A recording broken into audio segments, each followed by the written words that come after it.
መንግስት ህወሓትን ለመሰረዝ ወይም ህወሓት ላይ እርምጃ ለመውሰድ ህጋዊ እርምጃ ለመውሰድ በጣም ታግሷል። ብዙ ትግስቶችን አልፏል። እኛ ከፌደራል መንግስት ጋር ያለን ጉዳይ በፕሪቶሪያ ስምምነት መሰረት ነው እንጂ በዚህ በፓርቲው ጉዳይ አይደለም ብሎ ሌላ ፕላን ቢ ያው ሁሉ ጊዜ እነሱ ያስቀምጣሉ። ህገ መንግስታዊ ስርዓቱን ለመናድ ህገ መንግስቱን ጥሼ ተንቀሳቅሻለሁ ብሎ ነው የፈራው። ከሌላ ወደ ሌላ ፓርቲ ራሳቸውን ያሻገሩ ነው አቶ ጌታቸውና ሌሎችም ማለት ነው። ስለዚህ እዚህኛው የፕሪቶሪያ ስምምነት ላይ ከፌደራል መንግስት በስተቀር ሌላ ኃላፊነት ያለው አካል እንደሌለ ያሳያል። አሁን ወደ ልመና አይገባ። አሁን ልመና ነው እኮ ለአፍሪካ ህብረት የጻፈው ከፌደራል መንግስቱ ጋር የተዋዋልኩት እኔ ስለሆንኩ ባካችሁ ወደዛ መልሶኝ ራያ አካባቢ ያለውን አስተዳደር ለማስተካከል እየጣርን ያለ ነው ምናምን ብሎ ወደዛም ሄዶ የማስተካከል ስልጣን እንዳለው ሲያወራ ስለነበር ኢትዮጵያ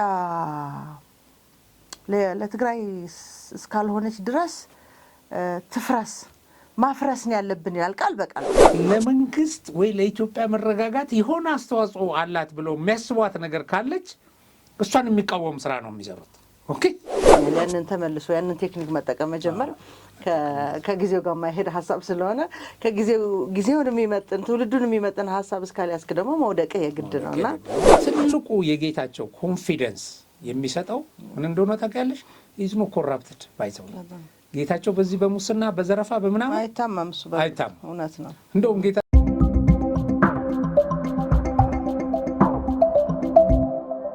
ሰላም ጤና ይስጥልኝ። እንዴት ሰንብታችኋል? ክቡራትና ክቡራን የሀቅና ሳቅ ሚዲያ ተመልካቾቻችን እንዴት ሰንብታችኋል? እነሆ እንደተለመደው ዛሬም አበይት ያልናቸውን ርዕሰ ጉዳዮች ይዘን ወደ እናንተ ቀርበናል። እስከ ፕሮግራማችን ማብቂያ አብራችሁን እንድትቆዩ እንጋብዛችሁ። ፕሮግራም በመምራት አበበች ካሳይ እንዲሁም የሳምንቱን አበይት ርዕሰ ጉዳዮችን በመተንተን አብሮኛለሁ ገበየሁ አለልኝ ጋር ቆይታ እናደርጋለን። አብራችሁን ሆኖ መልካም ጊዜ ይሁንላችሁ። ጤና ይስጥልኝ አቶ ገበየሁ። ጤና ይስጥልኝ። እንዴት ነህ? ባለፈው ሳምንት ሌላ እንግዳ ይዘህ ቀርበህ ስለነበር አልተገናኘንም። ዛሬ ግን ያው አዳዲስ ዳጎስ ያሉ ሀሳቦች ደግሞ ያየንበት ሳምንት ስለሆነ ዛሬ በሱ ዙሪያ ጠልቅ ያለ ትንታኔ ትሰጠናለህ ብዬ አስባለሁ። በእርግጥ ብዙ ሚዲያዎች ተቀባብለውታል፣ የመንግስትም የግለሰቦችም ጭምር ማለት ነው። ነገር ግን እኛ ዛሬ በመጀመሪያው ሀሳብ ላይ ልናወራበት የፈለኩት ከህግ አንጻር እንዴት ይታያል የሚለውን ራሱ ምርጫ ቦርድ ያስቀመጠው ህጉም የሚለውን አንስተን የህወሓት ከፓርቲነት መሰረዝ በእርግጥ ቀደም ብሎ የተሰረዘ ፓርቲ ነው። ምክንያቱም በኋላ ላይ የተሰጡትን እድሎች ለመቀበል ፈርመው የወሰዱት የቅድመ እውቅና ሰርቲፊኬት እንዳለ ይታወቃል፣ ካልረሳ ነው በስተቀር። ስለዚህ አንድ ፓርቲ ተመልሶ ለመመዝገብ ወይም ህጋዊ እውቅና እንዲያገኝ መሄድ ባለበት ርቀት ባለመሄዱ የተወሰነበት ውሳኔ አለ። ውሳኔዎቹ አንደኛ ከፈረሰበት ቀን ጀምሮ ፓርቲው ወይም የፓርቲው ኃላፊዎች በፓርቲው ስም መንቀሳቀስ አይችሉም ይላል። እነዚህን አንቀጽ በአንቀጽ እንድናያቸው ስለፈለኩ ነው። ሁለተኛ ብዙ ሰው ስለመሰረዙ ብቻ እንጂ ምንድነው እንዳያደርግ ወይም እንዲያደርግስ የተገደደው የሚለውን ነገር እንድናየው ፈልጌ ነው። ሁለተኛው ደግሞ አንድ የፖለቲካ ፓርቲ በራሱ በቦርዱ ወይም በፍርድ ቤት ውሳኔ ሲፈርስ የፓርቲው ንብረት ላለበት ዕዳ መሸፈኛ ይውላል ይላል። ሶስተኛው የፖለቲካ ፓርቲ ዕዳ የሌለበት ከሆነ ወይም በዚህ አንቀጽ ንዑስ አንቀጽ መሰረት ዕዳውን ከፍሎ የተረፈ ቢኖር ቀሪው ገንዘብና ንብረት በቦርዱ ትዕዛዝ ለስነ ዜጋና መራጮች ትምህርት እንዲውል ይደረጋል። ለሚቀጥለው የምርጫ ሂደት ማስተማሪያነት በተለያዩ መድረኮች ለሚደረጉ ወጪዎች መሸፈኛ ይሆናል። እንዲሁም ለስነ ዜጋ ትምህርት አገልግሎት ይውላል ይላልና እነዚህን ነገሮች ካየም በኋላ እስከ ዛሬ ድረስ ደግሞ በህወሓቶች ምን ሂደት አለ? ለምሳሌ የአፍሪካ ህብረትን ለማናገር ፍላጎቱም እንቅስቃሴውም እንዳለ ሰምተናል። ይሄ ነገር ያስኬዳል ወይ የሚለውን እንወስድ። አዎ እንግዲህ ህወሓት ማለት ያው ይሄንን እኮ እኛ በተደጋጋሚ ስንለው ነበረ። ፓርቲው የህዝቡ ራሱ ወንጀለኛ መሆኑን ጸረ ሰላም መሆኑን ከብጥብጥ ውጪ አርፎ ተቀምጦ ህዝብ ወደ ልማት እንዲያተኩር በሰላም አርፎ እንዲቀመጥ እንዲረጋጋ የማይፈልግ ድርጅት ነው እና ህወሓትን እንዲያሰርዙ የሚያደርጉ በጣም በርካታ ነገሮች ነበሩ።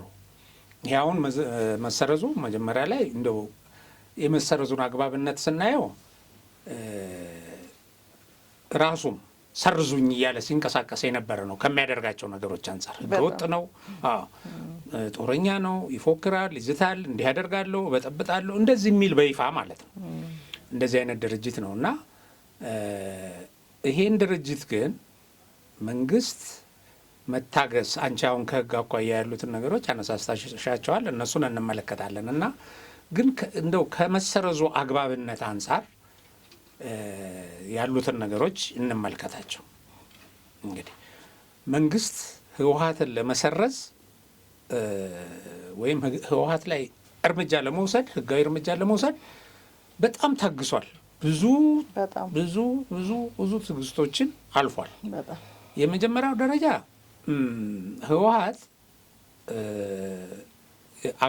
ህገ መንግስትን በኃይል ለመናድ የተንቀሳቀሰ ድርጅት ነው። አሁን እንደዚህ አይነቱ ድርጅት በህጉ አውቶማቲካሊ ይሰረዛል።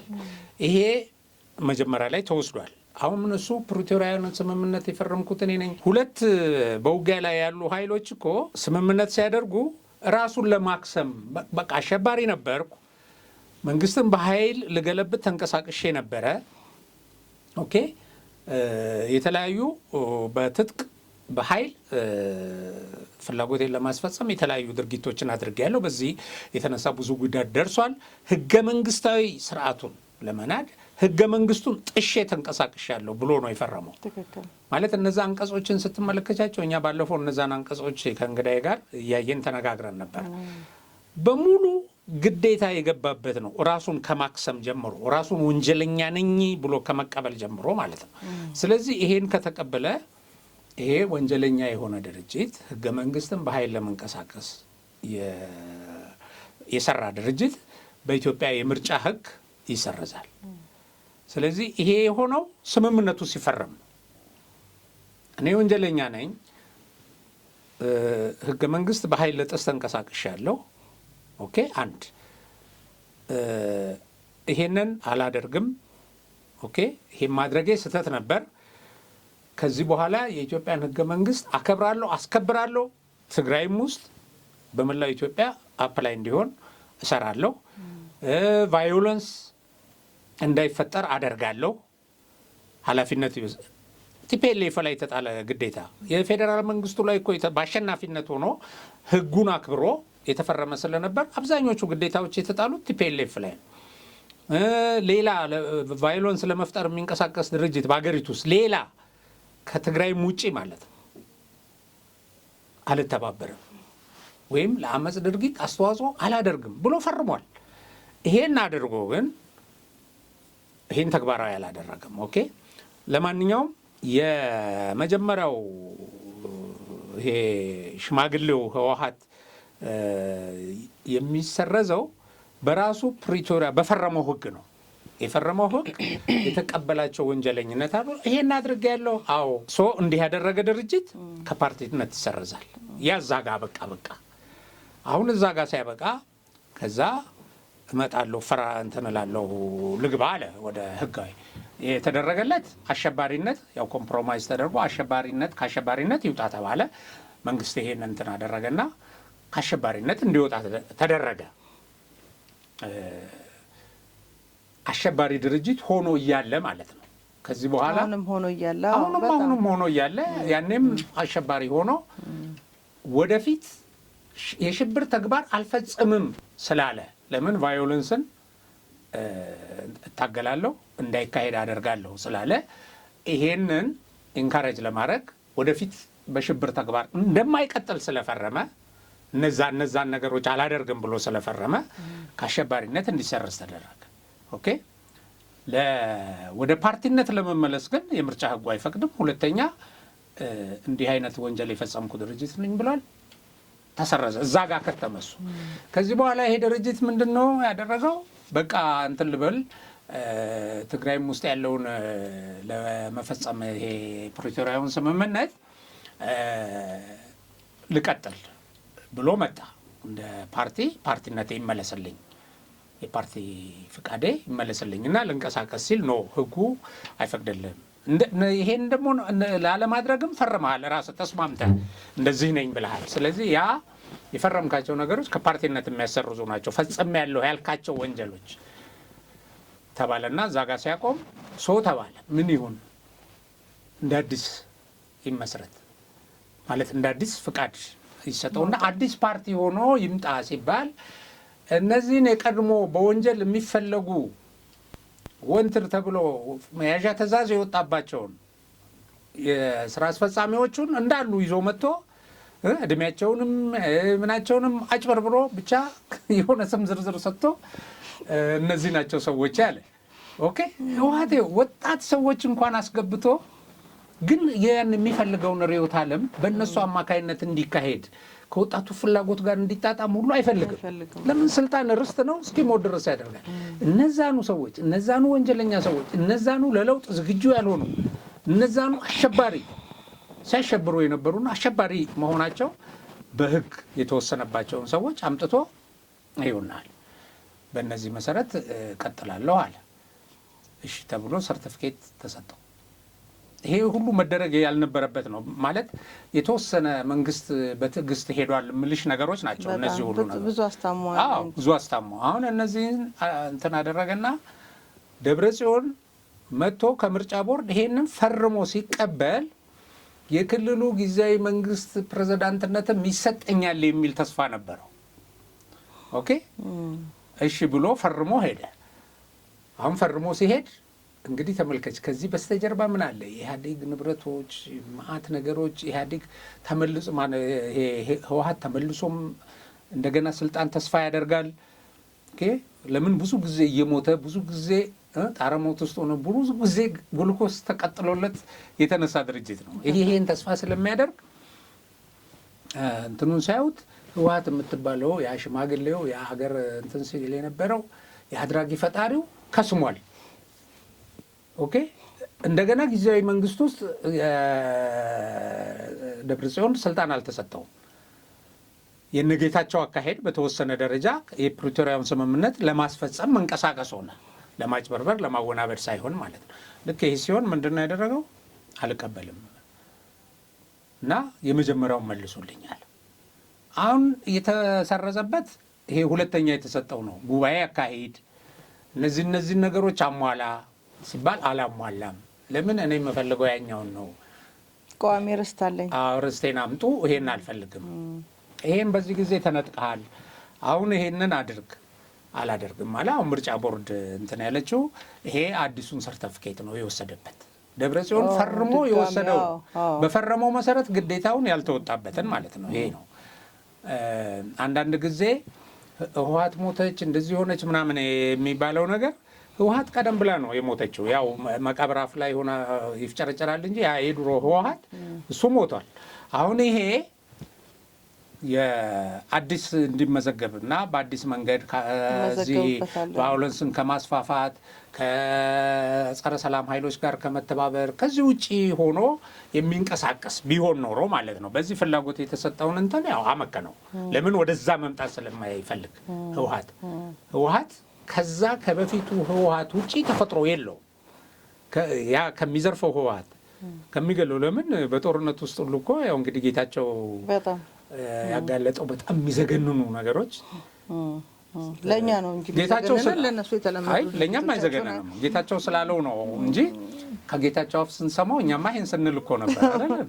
ድርጊቱ እንጂ እነሱ ለሚያደርጉት ነገር የለመዱት ነገር ነው። ሰው ይከብዳል። በጣም ዘግናኝ ነው። በነገራችን ላይ አሁን ሁልጊዜ እንላለን፣ ትንሽ እንመለስበታለን። ይሄ የእገዳው የንብረቱ እንዳይንቀሳቀሱ የሚለውን ነገር ምን ሂደት አየን ከዛስ በኋላ። ምክንያቱም አንዳንድ ነገሮች እየሰማን ስለሆነ አንዳንድ ነገሮች ሰማን የምንለው እኛ ከፌዴራል መንግስት ጋር ያለን ጉዳይ በፕሪቶሪያ ስምምነት መሰረት ነው እንጂ በዚህ በፓርቲ ጉዳይ አይደለም ብሎ ሌላ ፕላን ቢ ያው ሁሉ ጊዜ እነሱ ያስቀምጡ የለ ፕላን ቢ ሀሳባቸውን ይዘው መጥተዋልና ይሄ ምን ያህል ተሰሚነትም ተቀባይነትም አለው? አዎ ይሄ ያው ህወሓት እንደዛ ነው ተፈጥሮ። የሆነች ነገር ማሳካት ሲፈልግ አንድ የሆነ ነገር ይመዛል ወይ የሆነች ትንሽ ክፍተት ምናምን ካለች እሷን ይዞ ለመሄድ ይሞክራል። ግን ይሄ የፕሪቶሪያውን ስምምነት ማን ያስፈጽመዋል ፈርሷል ማለት ይቻላል ወዘተ ምናምን ብሏል። አሁን ግን አንድ ነገር ወደኋላ እንመለስ። ያኔ እና ጌታቸው ሲፈራረሙ ህወሓቶች ያወጡት መግለጫ ነበረ። እኛ ለስምምነት የላክነው አካል የለም፣ ህወሓትን ወክሎ የሚፈራረም አካል የለም ብሎ ነበረ ብለዋል። አሁን እስቲ እንየው እስቲ ያኔ ምን ነበር ያሉት? አሁንስ ምንድን ነው እያሉ ያሉት? አሁን ምንድን ነው በዛ ጊዜ በኋላ ይሄ ነገር እየረገበ ወደ ሌላ ነገር እየተጎተተ መንግስት ደግሞ ይሄ ፓርቲ የትግራይን ህዝብ ለረጅም ጊዜ አንተና እኔ አንድ ነን፣ ህወሓትና የትግራይ ህዝብ አንድና ያው ናቸው እያለ የመጣ ስለሆነ ይሄ ደግሞ በብዙ ሰው ቁጥራቸው በማይናቅ ሰዎች አይምሮ ውስጥ የሰረጸ ነገር ስለነበረ ኦኬ ይሄ ሰራዊቱም ቲዲኤፍ ተብሎ በኋላ የተሰየመው ወይም በትግል ላይ የነበሩት እነዚህ አመራርም ሌላው የህብረተሰብ ክፍልም በዚህ ላይ የነበረው እንትን በጣም ከፍተኛ ስለነበረ እንጂ በፕሪቶሪያው ስምምነት ህወሓት ራሱን አክስሟል።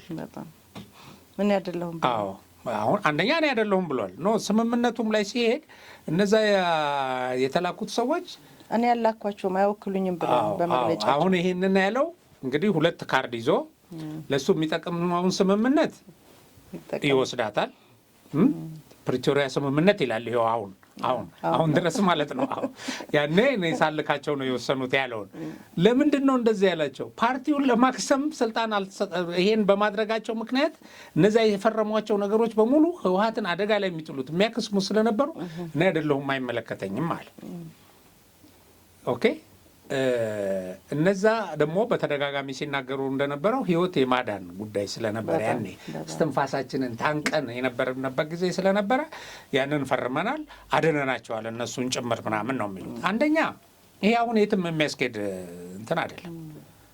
ይሄ እንደዛ አይነት ነገር ቢኖር ኖሮ የህግ አግባብ ህወሓትን ወደ ሌላ እንትን የሚወስደው ቢኖር ኖሮ አሁን ወደ ልመና አይገባ። አሁን ልመና ነው እኮ ለአፍሪካ ህብረት የጻፈው ከፌዴራል መንግስቱ ጋር የተዋዋልኩት እኔ ስለሆንኩ እባካችሁ ወደዛ መልሶኝ ወደሚል ነው ሄደው።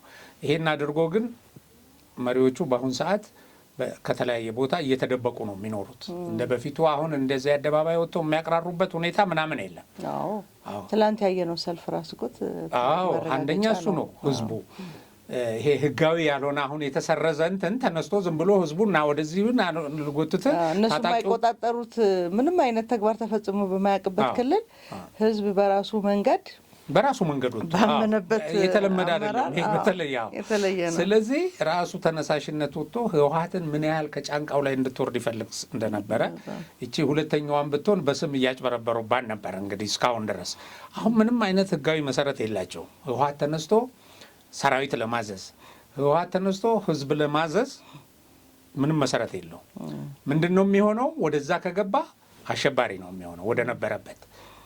ለምን? በቃ ህገወጥ ድርጅት ነው፣ የታገደ ነው።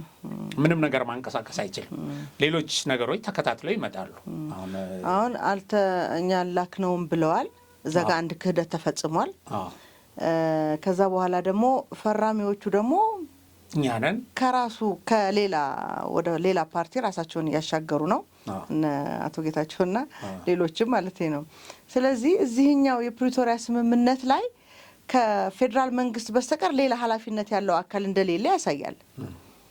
ይሄ በዚህ አቀራረብ ነገር ግን አሁን ነው የአፍሪካ ህብረት ነው አደራዳሪው እና አደራዳሪዎቹ የአፍሪካ ህብረትም ሌሎችም ናቸው። አሁን ይሄ የፕሪቶሪያው ስምምነት የተቀመጡት ነጥቦች ይተነተናሉ አሁን በእንትኑ መሰረት በህጉ መሰረት። ስለዚህ ህወሓት አሁን ማን ሊመጣ ይችላል? ህወሓት እኮ መክሰሙን በዚህ በፕሪቶሪያ ስምምነት ውስጥ የማያገባው ፓርቲ መሆኑን እኮ አዲስ ሰርቲፊኬት ሲወስድ እኮ አረጋግጧል። ሁለተኛ አሁን ለምሳሌ ወደ አፍሪካ ህብረት ጥያቄ እያቀረቡ ያሉ ሰዎች ማን ነው እኔ ነኝ ባለ ጉዳይ ብሎ ወክሎ ሊመጣ የሚችለው? ጊዜያዊ መንግስቱ ነው። ደብረጽዮን ሊመጣ ይችላል። ስምምነቱ ላይ ስለሌለ ቦዲ እኮ አለ። ጊዜያዊ መንግስቱ ነው። ጊዜያዊ መንግስቱ አይደለማ ጥያቄ እያቀረበ ያለው እነ ደብረጽዮን ናቸው እያቀረቡ ያለው። የእነሱ ጥያቄ ተገቢ ጥያቄ አይደለም። ስለዚህ እናንተ በዚህ ጊዜ በዚህ ስምምነት መሰረት ከስማችኋል። ኦኬ። ስለዚህ ያን ጊዜ እኮ ቲፒኤልኤፍ መሆን ከነበረበት መምራት የነበረበት ጊዜያዊ መንግስቱንም እኮ ይሰይም ነበር። ገባሽ?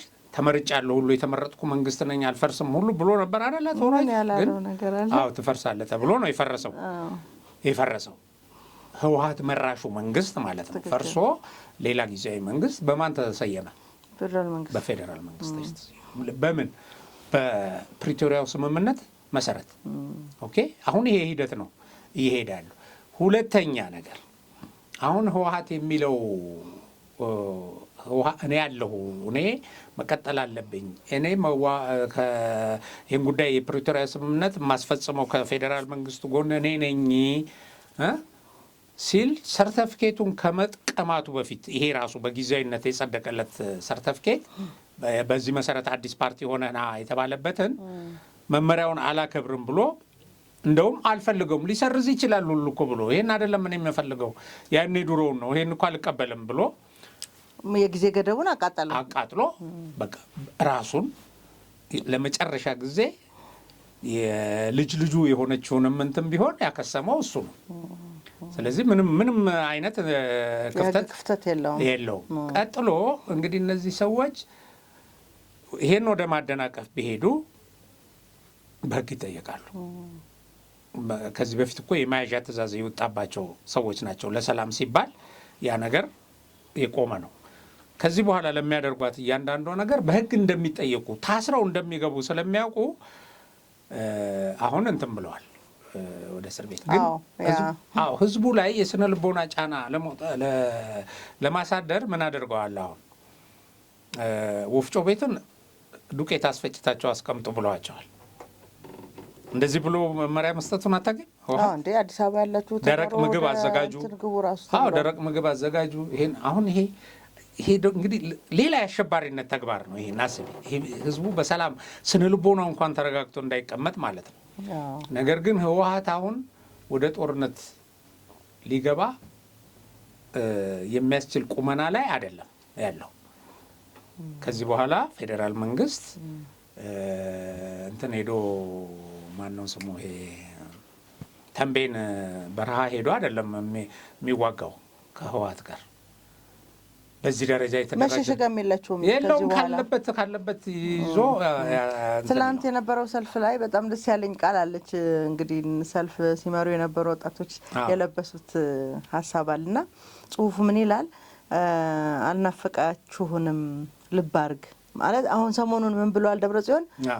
በራያ አካባቢ ያለውን አስተዳደር ለማስተካከል እየጣርን ያለ ነው ምናምን ብሎ ወደዛም ሄዶ የማስተካከል ስልጣን እንዳለው ሲያወራ ስለነበር አልናፈቅንህም ልብ አርግ ብለው ጽፈውለት ነበርና ለሚደርሰው ነገር ከዚህ በኋላ ልብ አርግ ነውና ምንም መሸሸጊያም የሚያገኙበት ቦታ እንደሌለ ህዝቡ ራሱ እንደው ትንሽ ሁሌም እንደምንለው የፌዴራል መንግስት ድጋፍ ቢያገኝ የበለጠ ለአንዴና ለመጨረሻ ጊዜ እንዴት ሊያስወግዳቸው ዝግጁ እንደሆነ በተለያየ መንገድ አረጋግጧል። አደባባይ ወጥቶ እስከ ማሳየት ማለት ነው። እንደዛም ሆኖ ግን ያው እነሱ እንቅልፍ የላቸውም። ሁሌም በዚህ ልክ ህዝቡን ማሸበር ቅድም እንዳልከው ወፍጮ ቤት ተጨማሪ ስራ እንዲሰሩ ለንግድ ነው። በነገራችን ላይ ለእነሱ የንግድ አጋጣሚ ስለሆነ የቢዝነስ አጋጣሚ ነው ጦርነት። በጣም የገረመኝ ነገር አንዳንድ ጊዜ በዚህ ክፍለ ዘመን አሉ ወይ እንደዚህ አይነት ሰዎች ብለን እስክንል ድረስ መሬት ስትፈጠር እንደነበር የሚመስል አስተሳሰብ ያላቸው ሰዎች አሉና ማለት ኢትዮጵያ ለትግራይ እስካልሆነች ድረስ ትፍረስ ማፍረስ ነው ያለብን ይላል ቃል በቃል በቃ። ምናልባት ይሄ ሰው ህዝብ የሰጠው ስልጣን ካለ እንደው ህዝቡ እንዴት እንደዚህ አይነት ሰው ስልጣን ሰጠው ትላለ? በራሱን ፍላጎት ከሆነ የሚያወራው እንግዲህ ለየትኛውም የህብረተሰብ ክፍል ምንም አይነት ሰብአዊነት የሚባል ታሪክ እንደሌለው የሚያሳይ ችግር የለውም እሺ ኢትዮጵያ ትፍረስ በእነሱ እሳቤ ኢትዮጵያ ውስጥ ያለው ትግራዋይን እንኳን አስቦ የሚለውን ነገር ምን አይነት ትርጉም እንደሚያሰጥ ምን ይያለ እንደሆነ እንኳን ሁለተኛ ማሰብ የሚባለው ድሮ የሚነገርን ከመናገር በፊት ሁለት ጊዜ አስብ የሚለውን ተፈጥሮ እንኳን ያልተላበሱ ሰዎች መሆናቸውን አደባባይ ላይ ያየን በተቃራኒው ደግሞ እዛው የትግራይ ውስጥ ያሉ ወጣቶች እኛ እኮ ኢትዮጵያውያን ነን ብለው ደግሞ የሚሞግቷቸው ሰዎች አሉና አሁን እንደ ለማለት የፈለኩት ያው መሸሸጋም ስለሌላቸው ያላቸው አማራጭ ወይ በሰላም እጅ መስጠት ነው እንበለው ደብረጽዮን እንዳለው መቀመጥ ነው አርፎ መቀመጥ ነው እነዚህ ቀጣይ እርምጃዎች መንግስት ስምምነቱን ሪፈር አድርጎ ከነዚህ ዓለም አቀፍ አደራዳሪ ኃይሎችም ጋር በዚህ ጉዳይ ላይ ተወያይቶ ኦኬ ለምንድነው ይሄ ድርጅት ራሱን ያጠፋ ራሴን አደናለሁ ብሎ ቢያንስ በዛች በአዲሷ ፓርቲ ተሸሽጎ የተወሰነ ጊዜ ያጭበረበረ መኖር ይችል ነበር ግን ይሄን አላደርግም ይያለ ራሱ ላይ እየተኮሰ ሲጀመርም ይሄ ነው ራሱ ላይ እየተኮሰ የመጣ ነው ግን ራሱ ላይ በተኮሰ ቁጥር ሌሎችንም ይዞ ስለሚጠፋ ነው እስካሁን ድረስ ብዙ ወጣት ይዞ ጠፍቷል በዚህ መሰረት ራሱን ወደ ገደል ወደ ፈንጂ ወረዳ ያስገባ የሚሄድ ድርጅት ነው ይሄን ነው ያደረገው ለምን ማናለብኝነት ነው በቃ ይሄ በነገራችን ላይ አሁን ይሄ ውሳኔ ከተላለፈ በኋላ በተለይ በንብረት ጉዳይ ላይ ወደ ግል አክሲዮን የመቀየር ሐሳብና እንቅስቃሴ ላይ እንዳሉ ሰምቻለሁ ይሄ ነገር እሱ ከድሮም ነው ይሄም ከመቀስቀሱ በፊት ይሄን ያደረጉ ነበር ግለሰቦቹም ራሳቸው ባለስልጣኖችም ንብረታቸውን በሌላ ሰው ስም አዙረው እንደገና ለሶስተኛ ወገን ሊያዛውሩ ያው ስልካቸው ሁሉ ሲጠለፈ የነበረበት ሁኔታ ማለት ነው አሁን ትልልቆቹ ካምፓኒዎች ነው እንግዲህ ወደ እሱ ይኸውልሽ ከጦርነቱ ከለውጡ ጊዜ ጀምሮ እኔ አሁን የቲፒኤልኤፍ ሀብት ይወረሳል ማለት ለእዳው ይሆናል ከዳው የተረፈው ደግሞ ለስነ ዜጋ ምናምን የሚል ነገር ይሄ ህግ ነው ይሄ በሌላ ሀገር የምርጫ ህግ በሌላ ሀገር የነዚህ በእንትን በአሸባሪነት ወይ በህገ ወጥነት ተሰማርቶ ከፓርቲነት በሚሰረዝ እንትን ላይ የሚወሰድ ህግ ነው የዓለም አቀፍ ነው በመሰረቱ ነገር ግን ህወሓት ከዚህ የተለየ ነው ለኔ የህወሓት ንብረት ማለት የኢትዮጵያ ህዝብ ንብረት ነው የዘረፈው ንብረት ነው ፓርቲ እንዴት ነው ንብረት ሊኖረው የሚችል እሱን ራሱ ከህግ አንፃር አስቦት ያውቃሉ ራሱ እኔ እኮ በቀደም እንደውም በዚህ አጋጣሚ ማመስገን እፈልጋለሁ ኢትዮጵያን መንግስት ይሄ ፓርቲ በተቀመጠለት የጊዜ ገደብ ማሟላት ያለበትን ካላሟላ እንደሚሰረዝ ህግ ላይ ተቀምጧል አይደለም ይሄንን ካላደረገ መንግስት ቅሬታችንን እንገልጻለን እያልኩ ነበር ምክንያቱም አሁን ህወሓት በተለማመደው ባህላዊ መንገድ ነው የሚሄደው እንጂ በህግና በስርዓት አይደለም ራሱንም እንደ ህግን በጉልበት ቀይራለሁ የሚል ነው ቀይረውታል እንጂ በቃ ማህበረሰቡ ላይ እንደውም የተሳሳተ ምስል እስከ መፍጠር ህግን በጉልበት መቀየር እንደሚቻል እስከ ትምህርት ሆኖ እንደዚህ አይነት ግንዛቤ እስኪፈጠር ድረስ ተሄዷልና ይሄ መወሰኑ ትልቅ በዚህ በትግራይ ህዝብ ውስጥ የነበረው የተሳሳተ ህግን በጉልበት የመቀየር ግንዛቤ አንድ እርምጃ ነው ብዬ ነው የማስበው አሁንም ተመሳሳይ ድርጊቶች ሲፈጸሙ ኢትዮጵያ ህግ አላት ስርዓት አላት ይሄንን ደግሞ ህግ ታስፈጽማለች በአደባባይ የሚለውን ለማስተማር ይጠቅማል አይተናልም ከዚህ አንፃር እነሱ ግን እንደ ፓርቲ ማለት ምን ልበል እኔ እኮ ግራ ገባኝ ይኸውልሽ ህወሓት ነጋዴ ድርጅት ነው የሚነግደው ደግሞ ሲነግድ የነበረው ፍትሃዊ በሆነ መንገድ ፍትሃዊ በሆነ የገበያ ውድድር አልነበረም የሚነግደው ደግሞ ከህዝብ በዘረፈው ሀብት ነው አሁን አንድ ፓርቲ ሊኖረው የሚገባው ንብረት አሁን ፓርቲው ንብረቱ እንዲሆን ምናምን የሚባለው ሊኖረው የሚገባው ንብረት በአባላት መዋጮ የተሰበሰበ ገንዘብና የሥራ ማስኬጃው ይሄ ቢሮዎቹ የመሳሰለው ነው ይሄ ነው የፓርቲ ሀብት ሊሆን የሚገባው አለበለዚያ ይሄ ሀብት እንትን ኮራፕት ነው ዘራፊ ነው በንግዱ ውስጥ እንትን ብሏል ከፓርቲ ስነ ምግባር ውጪ ሲሰራይ ነው ይሄን ሲያሳይ የነበረ ነው ይሄን እኮ እንደ መልካም ነገር እንግዲህ ሀ ተብሎ የኤፈርት ንብረት እኮ ሲጀመር ወደ ኋላ ሄደን ይሄ በኋላ የትግራይ ህዝብ ኢንዳውመንት ነው እንደዚህ ነው ብለው በትግራይ ስም አድርገው ግን የባለስልጣኖች የሆነ ግን የትግራይ ህዝብ ምንም የማይጠቀምበት አሁን ይሄ ከኤፈርት ምን ይጠቀማል የትግራይ ህዝብ እንደውም ለአደጋ አጋለጠው እንጂ እና አሁን እሱ ሲጀመር ህወሓት በጦርነት ላይ ያለ አንደኛ ለእርዳታ የመጣ ገንዘብ እንትን እህል ሸጦ የመብራት ማሽን በቃ የማይዘርፈው ከተማውን ለጊዜያዊነት ለአጭር ጊዜ እንኳን ቢይዘው ፈጥኖ እቃው ፈርሶ ተዘርፎ ይወጣል። ከዛ ኢህአዴግ አዲስ አበባ ሲገባ እኔ የማስታውሰው ጥቁር አንበሳ ሆስፒታል የመድኃኒት ጤና ጥበቃ ራሱ ኢንጀነራል ጤና ጥበቃ የመድኃኒት እጥረት አጋጥሞታል። እና የመድኃኒት እጥረት አጋጥሞት እንትን ውስጥ ህዝቡ መድኃኒት አጥቷል። ከባድ ችግር ሆኖ አገሪቱ ውስጥ ማለት ነው። በዚህ ጉዳይ ላይ ከመድኃኒት እንትን እዛ ካሉ አሁን ስማቸውን ለማስታወስ ብቻ ይጠፋኛል ኢንተርቪው አድርጌ ነበረ እና በዛን ጊዜ እስቺንም ትንሽ ጊዜ የቆየ ነው ከኢህአዴግ ተበድረን ነው መንግስት ማለት ነው። መንግስት ከኢህአዴግ ከጫካ መጥቶ እዚህ ለነበረው መንግስት አበደረ። ለበጀት የሚሆን ገንዘብ መድኃኒቶችም አበድሮ የሱን እየተጠቀምን ነው። ትንፋሽ ለተወሰነ ጊዜ ያገኘ ነው እንኳን ምናምን ይላሉ። አሁን ኢህአዴግ ኢትዮጵያን እየወጋ የመጣ ድርጅት በኢትዮጵያ መሬት ላይ ተንቀሳቅሶ የመጣ ድርጅት እንጂ ከሌላ ሀገር የመጣ ድርጅት አይደለም። ኦኬ። ሁለተኛ በዛው ሰዓት ኢህአዴግ አዲስ አበባ ገብቶ ባንክ አዲስ አበባ ያሉትን የባንክ ገንዘብ በሙሉ ዘርፈው አውጥተዋል። አሁን የዘረፉ ሰዎች ሁሉ ስማቸው ይታወቃል። ያንን አድርገው የነበሩ በእነ ስዩም መስፍን በምን የተመራ ይሄን ነው መጀመሪያ ያደረጉት ነገር። ቀጥሎም ሌሎች ተቋማትን ዘርፈዋል። ሌሎች ንብረቶች እንዲህ ያደረገ ድርጅት በዚህ ዘርፎ በዚህ እንደዚህ የሚሰራ ይሄንን አድርጎ በሙሉ የኤፈርት ገንዘብ ሲቋቋም ካፒታሉ ይሄን ያህል ነው ይላል። ይሄ ካፒታል ምንጩ በጦርነት የማረካቸውና ይላል በእንትን ያመጣል። የማን ነው የማረከው? ነፃ አወጣዋለሁ የሚለውን ኢትዮጵያን ዲሞክራሲ አምጥቼ ኢትዮጵያን እገዛለሁ የሚለውን እሱ የኢትዮጵያ ሕዝብ ሀብት ነው መሆን ያለበት አይደል?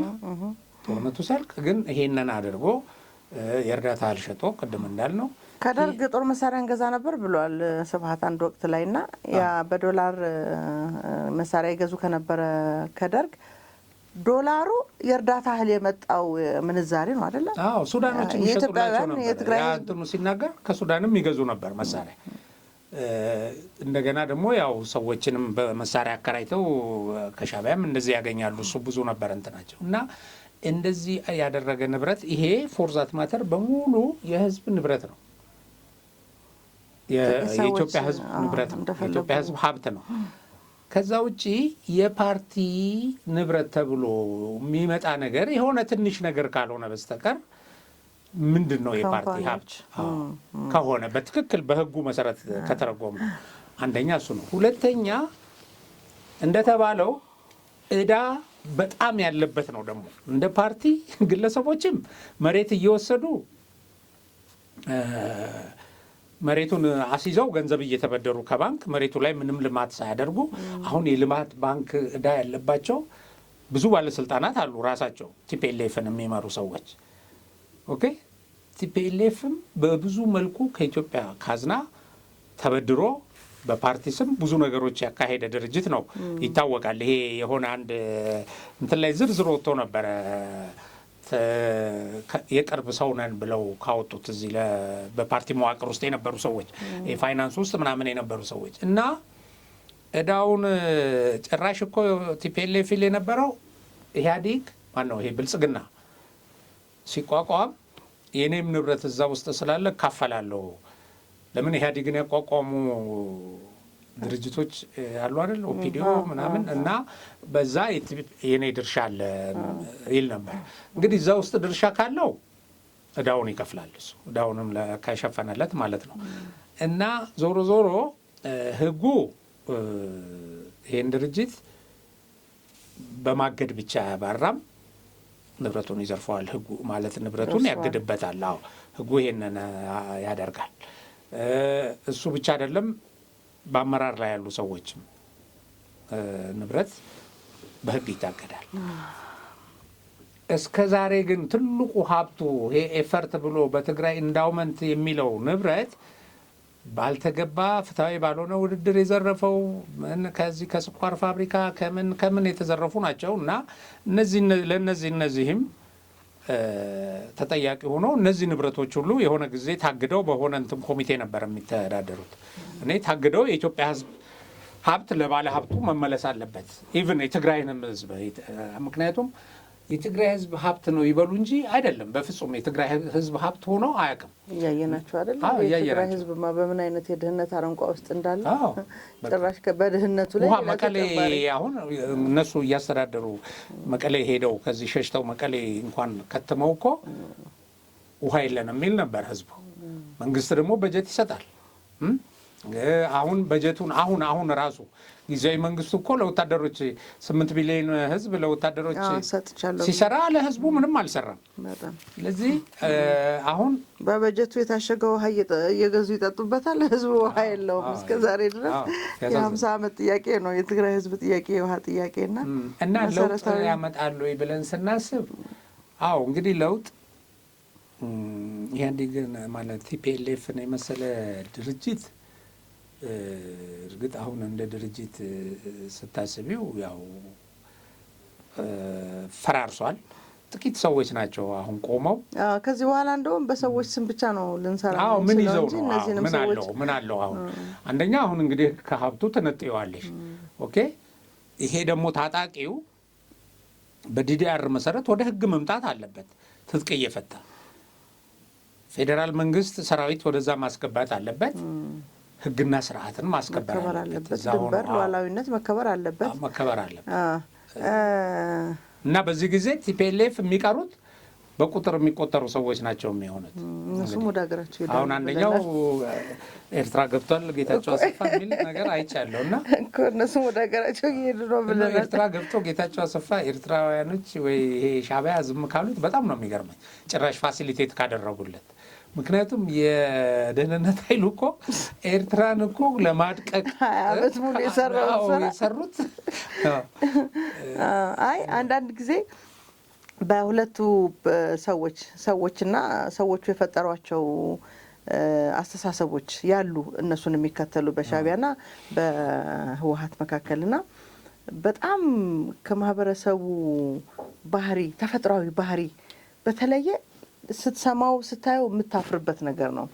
ትላንት ይሏቸው የነበረ ነገርና ዛሬ ለማለት የቀደሙት የተጠቀሙት ነገር ስናስብ እኛ ከወዴት ነን ሁሉ ስላለ ምን አይነት ሰዎች ጋር ነበረ በዚህ ልክ በአንድ አይነት ማዕቀፍ ውስጥ ስያሜ ተሰጥቶን የመጣ ነው ያስብላልና ሄዶ የዛ ከለላ ያገኛሉ የሚለው ነገር ሊሆን ይችላል። ምክንያቱም በቃ ህዝቡን በጣም ንቀውታል። ህዝቡ በጣም ከመናቁ የተነሳ በሚያሳዝን ውርደት ውስጥ መሆኑ እንኳን እያወቀ ምንም አማራጭ እንደሌለ የሚያስብበት ደረጃ ላይ አድርሰውታል። ምን አይነት ለውጥ ይመጣል የሚል ነገር ራሱ ትቶታልና እርስ በርስ የሚባባሉት ነገር ስትሰማ ያሳዝናልም ያሳፍራልም። የትግራይ ህዝብ አሁን ከቲፒኤልኤፍ ተላቋል። ከቲፒኤልኤፍ ተጽዕኖ ወጥቶ የቲፒኤልኤፍ መሳሪያ ከመሆን ራሱ ቲፒኤልኤፍ እንዲወርድለት እንዲጠፋለት ወደ መታገል ተሸጋግሯል። ይሄ እንግዲህ የኢትዮጵያም ህዝብ አሁን ሌላው የኢትዮጵያ ህዝብም በጦርነቱ ወቅት አንዳንድ ፖለቲከኞች ዛሬ ተገልብጠው የቲፒኤልኤፍ እንዴት ይታገዳል የሚሉ በጣም የሚገርመው ነገር፣ በጦርነቱ ጊዜ ግን ቲፒኤልኤፍንና የትግራይን ህዝብ አንድ አይነት አድርገው ቅስቀሳ ሲቀሰቅሱ የነበሩ ሚዲያዎች ነበሩ እና እነሱ አሁን ዛሬ ቲፒኤልኤፍን እንዴት በቃ እንደዚህ ከሆነ እንገነጠላለን እያለ ነው። አሁን ዛሬ ይገርመኛል እና ለመንግስት ወይ ለኢትዮጵያ መረጋጋት የሆነ አስተዋጽኦ አላት ብለው የሚያስቧት ነገር ካለች እሷን የሚቃወም ስራ ነው የሚሰሩት። ኦኬ።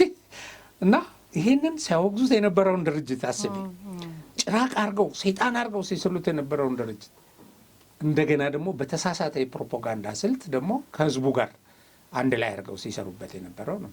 ግን አሁን የኢትዮጵያ ህዝብ አብዛኛው ቲፒኤልኤፍ እና የትግራይ ህዝብን ነጥሎ ትግራይ ህዝብ ወንድሙ መሆኑ ነው። የትግራይ ህዝብ በፍቅር የሚቀበልበት ሁኔታ ያው በተለያየ እንትን የበለጠ ደግሞ ይሄን ያጠናክራል። ይሄ የትግራይ ህዝብ ለነዚህ ሰዎች ፈጽሞ መሳሪያ ለመሞት እንዳልተዘጋጀ ገና ሲታገድ በመጀመሪያው ቀን ነው እንግዲህ ማይጨው ላይ ሰልፍ የወጡት። ሌሎቹ ሊቀጥሉ ይችላሉ። ግን ብዙ ሰው አሁን በኢንተርቪው በምንም የምታዩ አንዳንድ ሚዲያዎች ራሳቸው የቲፒኤልኤፍ ሚዲያዎች ራሳቸው መታገዱ አግባብ ነው ብለው ራሱ ሲሰራ የነበረው ለመታገድ ነው። ራሱ ሲሰራ የነበረው እኮ ለመታገድ እንጂ ህጋዊ ሆኖ ለመቀጠል አልነበረም። በስርዓቱ ላይ ሸፍተው ነው የቆየው እና ይሄ ነገር ፈጥሯል እና ከአሁን ሌሎችም መንገዶች ይኖራሉ። ይሄ ፓርቲ ወይም ግለሰቦቹ አሟጠን ወደ ሌላ አማራጭ የጦርነቱ አማራጭ ዝግ ስለሆነ ቀጥሎ ወደ ፍርድ ቤት መምጣት የሚቻልበት አግባብ አለ። አሁን የህግ ባለሙያ በነገሮች ላይ ከህግ ባለሙያ ጋር ለመወያየት ፈልጌ ነበር እና ብዙ አውርተን ነበር አብረን በዚህ ጉዳይ። ግን አንዳንድ ሰዎች ያው ሚዲያ ላይ ነው ምናምን የሚሉ አሉ። ያው እንትናቸውን ታከብሪላቸዋል። አንዳንድ ነገር እኔ አሁን በሱ ላይ ተመስርቼ ነው ከእነሱ ጋር ባረኩት ዲስከሽን እና አሁን ለአፍሪካ ህብረት ለአደራዳሪው ያቀርባሉ።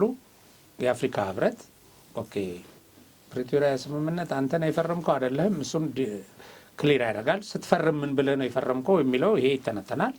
ከዚህ በኋላ ደግሞ ፍርድ ቤት የመሄድ እንትንም ሊኖር ይችላል። በትክክለኛው አካሄድ ከሄድ ዋናው ነገር በቃ በህግ መሄድ መጀመራቸው ነው ትልቁ ወደዚህ ስታስገቢው። ከተፈረመ በኋላም እኮ ብዙ ነገር እንዲያከብሩ እንትን ተብሏል። እንግዲህ በተረፈ ግን ስለ ጌታቸው ስለ ቲፒኤልኤፍ የተናገረው ላይ እንደው ምንም ሳልል ላለማለፍ ማለት ነው። ቲፒኤልኤፍ ከዚህ በላይ ነው እኛ የምናውቀው ጌታቸው ከተናገረው በላይ። ግን ያው ጦርነቱ ውስጥ ሆነው ወርቅ ሲሸጡ የነበሩ ሰዎች ሰው እዚህ እየሞተ ማለት ነው። እንደገና ደግሞ ለህዝብ እርዳታ የመጣ በጦርነት የወጣ በጀት ገባች ለዛ ለተዋጋው ሰው መድረስ ሲገባው ወይ እናቱ ልጇ ለሞተባት እናት መድረስ ሲገባው እነሱ በሱ ራሱ ሲነግዱ ይሄን በጀት ወስደው የሌለ ቁጥር ፈጥረው ወታደር እየወሰዱ ይጠቀማሉ ጀነራሎቹ እና በጣም ብዙ ዘግናኝ ነገሮች። አሁን አንዳንድ ሰው ጌታቸው ትናንት እንዲሆነው ምንም በቃ ከጌታቸው በላይ ስለ ቲፒኤልኤፍ እኮ መመስከር የሚችል ሰው የለም፣ ውስጣቸው ነው ያለው። ሁለተኛ ጌታቸው በፕሮፓጋንዳ በዚህ በጦርነት ውስጥ ምናምን ጥሩ ሰብዕና አልነበረውም። በዛ ጊዜ በነበረው እሱ የራሱ ምክንያት ነው። አንድ ሰው ትናንት እንደዚህ ሆነ ሁልጊዜ እኮ የምንሞክረው ሰዎች እንዲለወጡ ነው፣ ሰዎች እንዲጸጸቱ ነው። አሁን ጌታቸው እንደ ጀዋር አልጸጸትም አላለም፣ ተጸጸትኳል። ይሄ በቃ ትልቅ ነገር ነው። እሱ ጋር ሆኖ እሱ የሰጠውን መረጃ ደግሞ ስናይ ይሄ ፓርቲ ለኢትዮጵያ ምን ያህል አደገኛ እንደሆነና መጥፋት የነበረበት ነው ቀደም ብሎ። ያው አሁን ጠፋ። ያው እንትኖች ቢኖሩም እነዚህ ሰዎች ውርውር የሚሉ ምናምን እዚህ እንትን ቢኖሩ ያው እንደ ሻማ እንትናቸው እያለቀች ከሯ ምናምን የሚጠፉበት ሂደት ላይ ነው ያሉት እና የእሱን እንኳን አሁን እሱ ይሄንን እንኳን ማጋለጡን ቅድም እንዳልኩሽ ለኢትዮጵያ ሰላም የሚበጅ ነገር ኢትዮጵያ ውስጥ ይሄ ይቅርታ ጠይቆ ሰው ወደ ትክክለኛው መንገድ የመምጣት እንትን አሁን ትልቅ ነገር ነው። ገባይ? ይሄንን ዲስካሬጅ የሚያደርጉ አንዳንድ እንትኖች አሉ። ስራቸው ነው ብለን እንፋቸዋለን። በቃ ስራቸው ነው። ግን አሁን ህዝቡ ይሄ ሰውዬ እዚህ ጋር ቆሞ ሲናገር ትልቁ የጌታቸው ኮንፊደንስ የሚሰጠው ምን እንደሆነ ታውቂያለሽ? ኢዝኖ ኮራፕትድ ባይዘው ጌታቸው በዚህ በሙስና በዘረፋ በምናምን አይታማም። እሱ አይታማም። እውነት ነው። እንደውም ጌታቸው የሚታማው አዲስ አበባ ሲሄድ የሆነ ብድር ሁሉ ሳይከፍል ምናምን ይላል ነው ሰዎች የሚሉት። ምንም ኒል የሆነ ሰው ነው። ስለዚህ ደረቱን ነፍቶ ይናገራል። አሁን የጌታቸውን በዚህ ደረጃ መቆም ከሚቃወሙት ሰዎች አንዱ ለጠቅላይ ሚኒስትሩ እንዲሆነው ምናምን ከሚሉት ሰዎች አንዱ ልደቱ አያሌው ነው። ልደቱ አያሌው እኮ ሎጅ ተሰርቶለታል። ገብቶሻል? የቅንጅትን እንትን አሳልፎ ሰጥቶ ለቲፒኤልኤፍ እኮ ቅጥረኛ ሆኖ የሰራ ሰው ነው። በዚህ ደረጃ ያለ ሰው አሁን እዛ ሆኖ ንብረቴ ሊወረስ ነው ምናምን ይላል። ንብረቱ እንዴት እንደፈራው ምናምን ይታወቃል። እና አንድ እንትን የሌለው የተወሰኑ የዲያስፖራ አባላት ገንዘብ አዋጥተው የሆነ ቤት ሰርተውለታል ይባላል። ከዛ ውጭ ምንም ሀብት የሌለው ሰው ነው። እነዚህን ሙሰኞች ለመወንጀል ተገቢ ሰው ነው። እና አሁን የነጌታቸው ፓርቲ ትግራይ ውስጥ ከወጣቱ ጋር ሆኖ ለውጥ ያመጣል ብዬ እኔ ተስፋ አደርጋለሁ። ገብቶሻል? ጠንካራ ሰዎች፣ ሪግሬት ያደረጉ ሰዎች ገባሽ? ሪግሬት እኮ ማድረግ ትልቅ እንትን ነው። በቃ አንድ ወቅት ላይ ልክ አይደለሁም ብሎ እንትንሽን ዘግተሽ ለሌላ ነገር መዘጋጀት፣ ወደዛ ላለመመለስ እንዴ በስህተት ላይ ስህተት ላለመጨመር መመለስ እንዴት ትልቅነት ነው። እንደገና የበደለውን ህዝብ በዛች ባደረጋን ነገር ይክሳል ብዬ ተስፋ አደርጋለሁ። ወጣቶች ከእሱ ጋር እንደሚሰለፉ እውነት ነው። በጣም የሚገርመው ነገር ለምሳሌ እሱ ከተናገራቸው ነገሮች ለምሽግ መቆፈሪያ የሄደን ኤክስካቫተር ወርቅ ይቆፍሩበት ነበር ብሎ ማለት እንዴት ነው ይሄ የክልል ሚስጥር ወይም የሀገር ሚስጥር ማውጣት የሚሆነው? የትኛው ነው የከፋው? አዎ ደግሞ ዘረፋውን ነው እንጂ ምን አባቱ የዘረፋውን ስለ ግለሰቦች ነው። እስከ ዛሬ ድረስ ያ ሰው በዛ ሂደት ውስጥ አለ።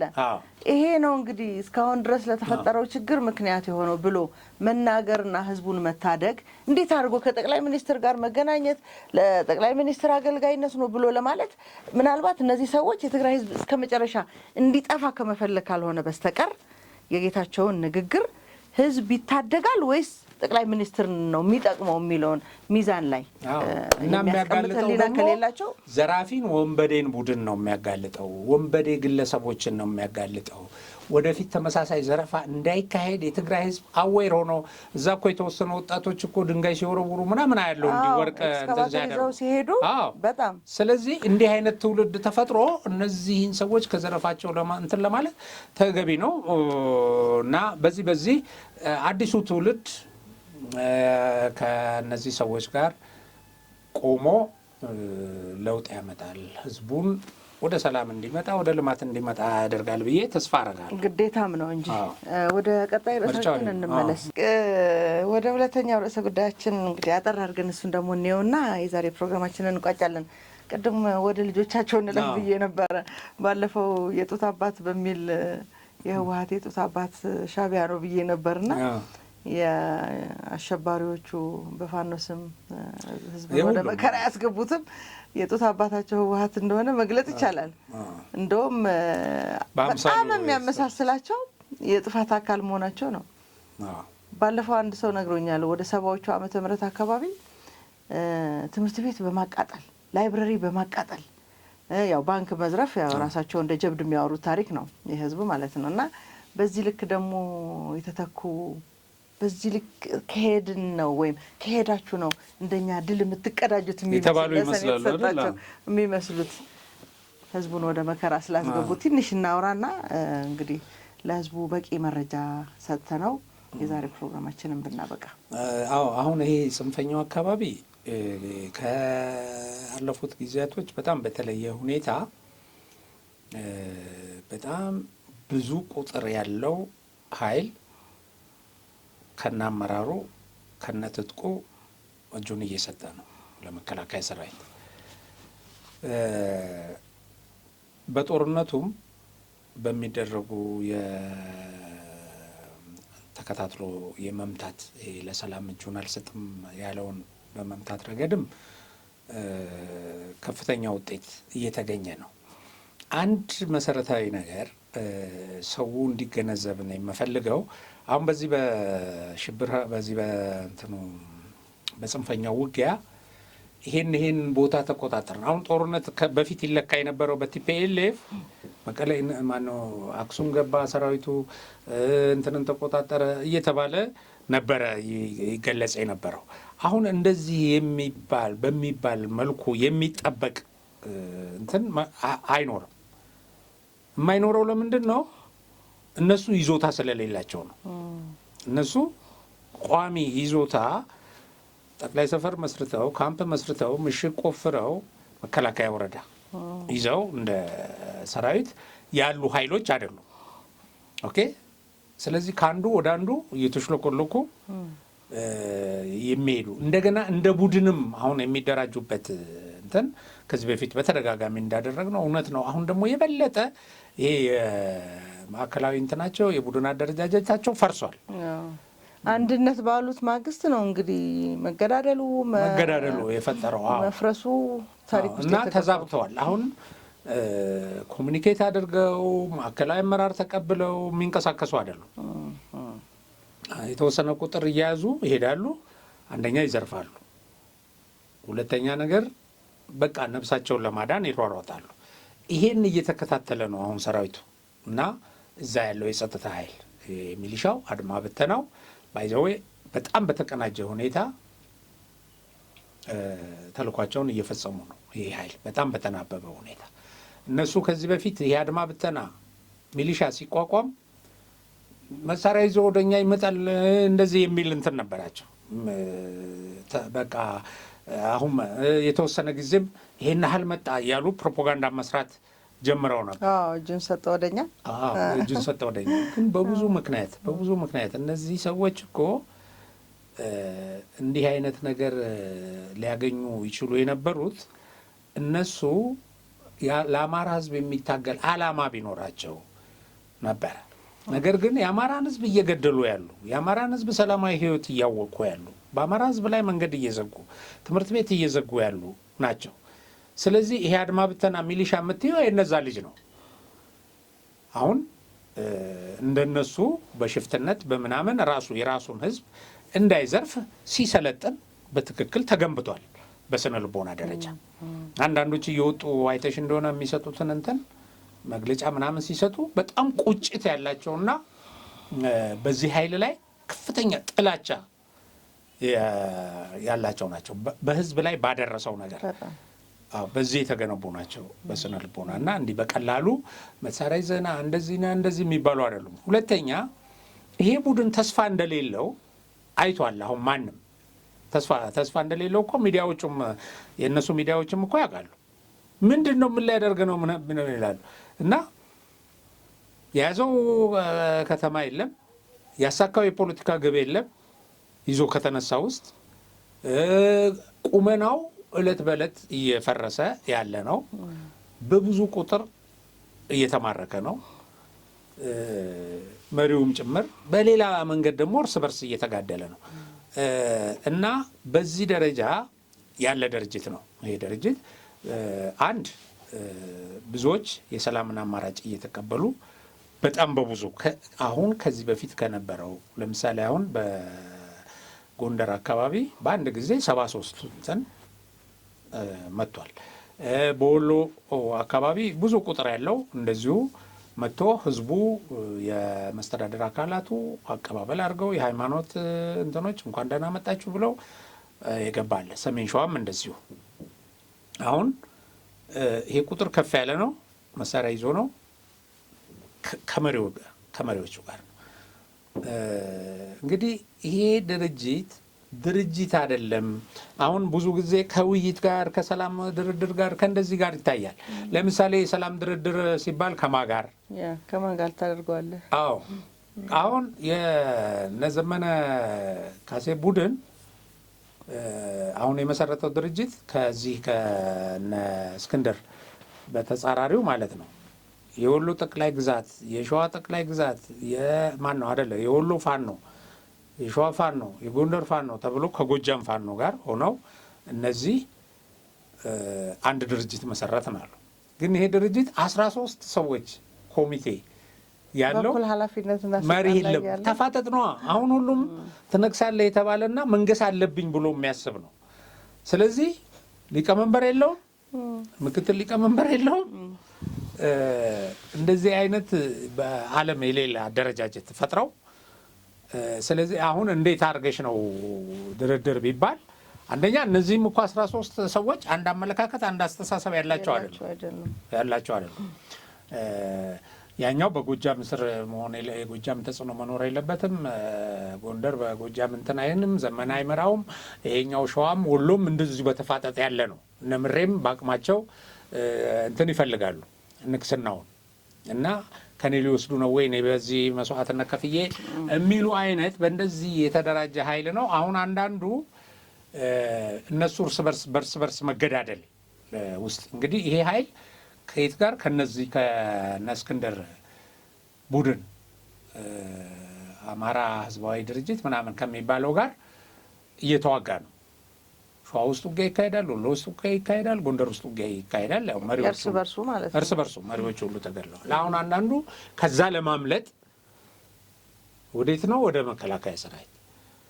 የማይገደልበት ቦታ መከላከያ ሰራዊት ውስጥ ብቻ ነው የማይገደልበት ቦታ። ሌላ እያንዳንዱ ከዚህ በፊት በተደጋጋሚ በተለይ አሁን ያለው ይሄ ጦርነቱ አሰላለፍ ከበባው በዚህ የሚሽለኮለኩባቸውን ቦታዎች እያጠበበ መላወሻቸውን እየዘጋ አመራር አግኝተው ራሳቸውን ለመከላከል የሚችሉበት እድል እያጠበበባቸውና እያሳነሰባቸው ስለመጣ አሁን አንዳንዶች ሾልከው ለመውጣት እየሞከሩ ነው ከዚህ ነገር ውስጥ እና ይሄ የእንትኑን ኃይል ወደ መጨረሻው ደረጃ ያወረደው ነው።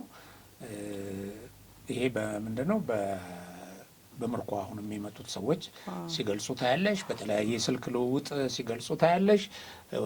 ወደ ጎረቤት ሀገር እንውጣ ይላል። ግማሹ ደግሞ ወደ መሀል ሀገር ሰርጎ እየገባ ልብሱን ቀይሮ ምን ብሎ እየተያዘም ያለ አለ። ራሱ ደግሞ ከዛ ከቀጠናው ራቅ ብሎ መጥቶ እጁን የሚሰጥበት ሁኔታ በብዛት እየታየ ነው ይሄ እና ልክ በዛው መጠን አማራ ክልል ውስጥ የሚደረጉ እንቅስቃሴዎች በነጻነት የሚደረጉ እንቅስቃሴዎች በከፍተኛ ደረጃ እየሰፉ ነው። እንግዲህ ይሄ ኃይል ምንድነው የሚያደርገው? ጦርነቱን ልክ አለሁ ለማለት የሆነ መንገድ ላይ አቁሞ መኪና ማቃጠል የሆነ ነገር ማድረግ ነው።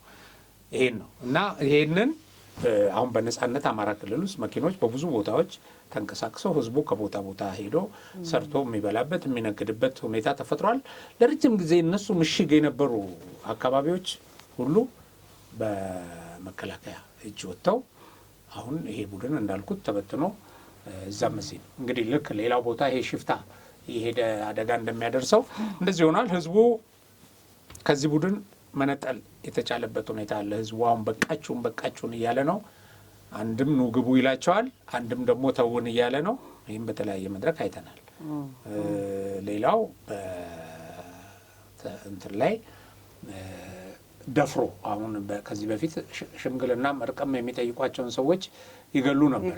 ግን በዛ ደረጃም ቢሆን ጸንቶ እባካችሁ እያለ እያመጣ ያለበት ሁኔታ ስላለ ይሄ በቅርቡ እልባት ያገኛል። እነሱ እንግዲህ 2017 የፋኖ ጊዜ ነው አይደለም ያሉት። 2017 ግን የፋኖ መጥፊያ ጊዜውን የሚመጥነው ሀሳቡ ምናልባት ቅድም ያልነው አለ የጦት አባታቸው ይህንን ድርጊት ይፈጽም የነበረበት ዘመን መች እንደሆነ መረዳት አለመቻል ይመስለኛል። ያንን ተመልሶ ያንን ቴክኒክ መጠቀም መጀመር ከጊዜው ጋር ማይሄድ ሀሳብ ስለሆነ ጊዜውን የሚመጥን ትውልዱን የሚመጥን ሀሳብ እስካልያዝክ ደግሞ መውደቅ የግድ ነውና ምናልባት ከዚህ በላይ እንደው ልቦና ሰጥቷቸው ወደ ሰላም የሚመጡበት ነገር ቢያስቡ ይሻላል እንጂ የዛሬ 50 ዓመትን ቴክኒክ ያንን ይመሩ የነበሩ ሰዎች በሆነ አጋጣሚ ድል አግኝተው ወይም መጡ ኃይል ሚዛን መዛባት ምክንያት መጡ ተብለው ነገን ይሄንን ነገር መድገም ይችላል ማለት ከ50 ዓመት በፊት ባለ ዘመን ላይ ነው ያለው ማለት ነው። ስለዚህ ይሄ ደግሞ እንግዲህ ያ አንዱ እጃቸው የተቆረጠ ነው የሚመስለው። አሁን የቲፒኤልኤፍ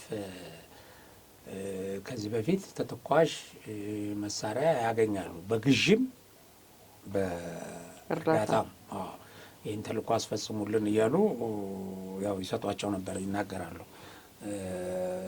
ሻዕቢያ። አሁን ግን ሁሉም በየራሱ አሳይመንት ላይ ነው ያለው። ሁሉም ቲፒኤልኤፍ አሁን ራሱ አሁን ምን ሊደርስብኝ ይችላል ብሎ ወደሚደበቅበት ሁኔታ ነው የሚገባው። ይሄ ምንም የማይቀር ነገር ነው። ለምን ቀጥሎ የሆነ ነገር ቢሞክር አንደኛ ከዚህ በፊት የክልሉ ጊዜያዊ አስተዳደር ፈርሞ ሲሄድ በክልሉ ውስጥ ነውጥ እንዳይፈጠር ከሌላ ኃይል ጋር ከውጭ ጸረ ሰላም ኃይል ጋር ግንኙነት እንዳይደረግ የመሳሰለው ነገር አለ። ሁለት አሁን የምርጫ ቦርድን ውሳኔ ማስፈጸም አለበት ክልሉ፣ ፌዴራል መንግስትም ያስፈጽማል። እና በሚያስፈጽምበት ጊዜ በሂደት ወደ ሌላ ወደ ሁከትና ብጥብጥ ወደ መሳሰለው ነገር ለመግባት እንዲህ በአደባባይ የሚችሉበት ሁኔታ የለም። ህጋዊ እርምጃ ይወሰዳል። አዎ ህጋዊ እርምጃ ለመውሰድ አሁን መሰረት የከሰመ ፓርቲ ነው። በፓርቲ ስም መንቀሳቀስ አይችልም የመሳሰለው እና አንዱም የሚንጫጩት እነዚህ የጽንፈኛ ሚዲያዎች ይሄንን አቅም ያሳጣናል ብለው እንግዲህ አብረን እንሰራለን ከእንትና ጋር እንደዚህ ሲሉ አልነበረም። ይህንን እያደረጉ ነው። እንግዲህ ከዚህ በኋላ የፕሪቶሪያ ስምምነት እንዲከበር መንግስት በጽናት መስራት አለበት ብዬ አስባለሁ። በጽናት መስራት አለበት። ይህንን ለማስፈጸም ልክ እንደተባለው ቫዮለንስ እንዲካሄድ አናደርግም ብሎ እንደፈረመው ሁሉ ይሄ አሁን በትግራይ አስተዳደር ውስጥም ያሉ ሰዎች ሌሎቹ ልክ ይሄ ህግ መከበር አለበት። ይሄን የጣሰ አውቶማቲካሊ እርምጃ ሊወሰድበት ይገባል በህግ። እንደዚህ ስናደርግ እንዳልሽው የአባታቸው መዳከም ልጆቹ ለመበታተን ምክንያት እና ለመዳከም ሆነዋል። ተጨማሪ ነገር ይሆናል። በዚህ ፍጥነት ደግሞ ወደ ትክክለኛ እርምጃ መገባት ያስፈልጋል። ተመልሶ ሌላ ማለት ያው እነሱ ስራቸው ስለሆነ ማበጣበጥ ሌላም አማራጭ ስለሌላቸው በዛ ሂደት ውስጥ ካልሆነ ሌላ የመኖሪያ አማራጭ አለ ብለው ያስቡም። በይቅርታ ያምኑም፣ በንስሐ ያምኑም። ምክንያቱም ልዩነቱን አይተናል። የተማረው ጌታቸውና እዛ ተመልሶ ሌላ ጦርነት ለመጀመር ከትላንት ጠላት ካሉት ጋር ለመወዳጀት እያደረጉ ያሉ ምንም መገለጫ የሌላቸው ሰዎች እነዚህ ሰዎች ዛሬም በዚህ ልክ ህጋዊ እርምጃ መውሰድ ካልተቻለ ትላንት ፓርቲውን ለመሰረዝ እንደተደረገው ሌሎችም እሱን እንዲያሟሉ ወይም ደግሞ ቅድም ያልናቸው 3 ህጎች በተጣሱ ቁጥር መወሰድ ያለበት እርምጃ ምንድነው ጠንከር ባለ ሁኔታ ካልተሰጠ ተመልሰው እነሱ ሌላ ሽብር ለመፍጠር እንቅልፍ አይተኙም ብዬ ነው የማምነውና ለስከ ዛሬው ግን እናመሰግናለን። ዛሬ የነበረን ቆይታ አሪፍ ነው። ብዙ መረጃዎችን አድርሰናል። እጅግ አድርጌ አመሰግናለሁ። መልካም ጊዜ። ክቡራትና ክቡራን የተቻለኝን ያህል እሺ፣ ክቡራትና ክቡራን ተመልካቾቻችን እንግዲህ ለዛሬ የነበረን ይህን ይመስላል። አብራችሁን ቆይታችሁ ፕሮግራማችንን ስለተከታተላችሁ እጅግ አድርገን እናመሰግናለን። መልካም ጊዜ ይሆንላችሁ።